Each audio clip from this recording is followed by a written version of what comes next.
Pension scheme ఏర్పాటు చేసి 23 లక్షల మందికి కేంద్ర ప్రభుత్వ ఉద్యోగస్తులకు ఈరోజు మరి తప్పకుండా వాళ్ళు చివరగా పొందుతున్నటువంటి పెన్షన్లో 50% పెన్షన్ వచ్చేలాగా ఈరోజు కొత్త పథకాన్ని కూడా తీసుకురావడం జరిగింది.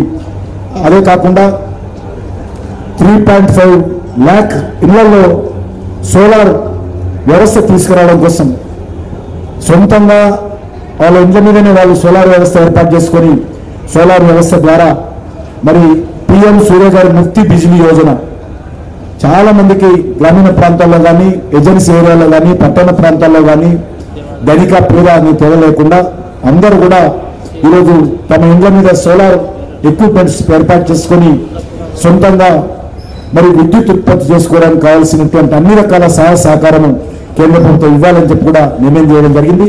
ఈ రకంగా ఈ యొక్క 100 రోజుల్లో నరేంద్ర మోడీ గారి ప్రభుత్వము మరి నిర్దేశించుకున్నటువంటి టార్గెట్ పూర్తి చేసుకున్నాం.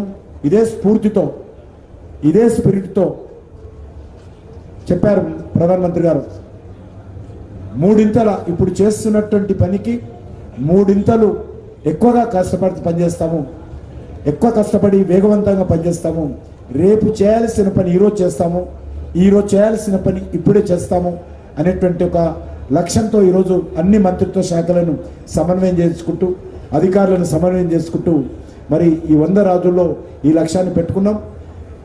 అంటే చాలా వేగవంతంగా పనిచేస్తాము, కష్టపడి పనిచేస్తాము. మరి ఇప్పుడు చేస్తున్న పనికి ఈ 10 సంవత్సరాల్లో చేసినటువంటి ఏ స్పీడ్లో అయితే చేశామో దాన్ని మరింత వేగవంతంగా ముందుకు తీసుకెళ్లే విధంగా ప్రయత్నం చేస్తామని చెప్పి కోరుకుంటూ మరొకసారి నరేంద్ర మోడీ గారి జన్మదిన సందర్భంగా నేను తెలంగాణ ప్రజల తరఫున వారికి హృదయపూర్వకమైనటువంటి జన్మదిన శుభాకాంక్షలు తెలియజేస్తాను.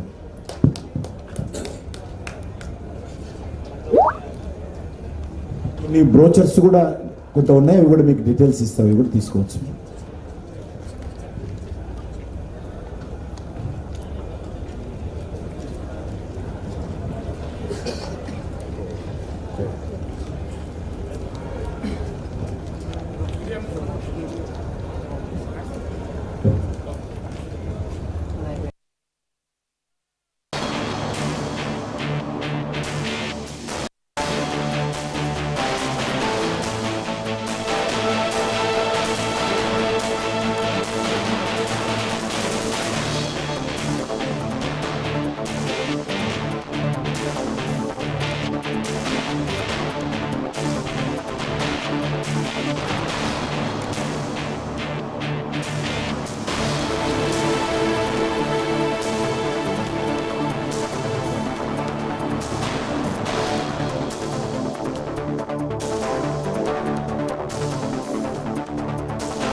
తెలంగాణకు పూర్వ వైభవం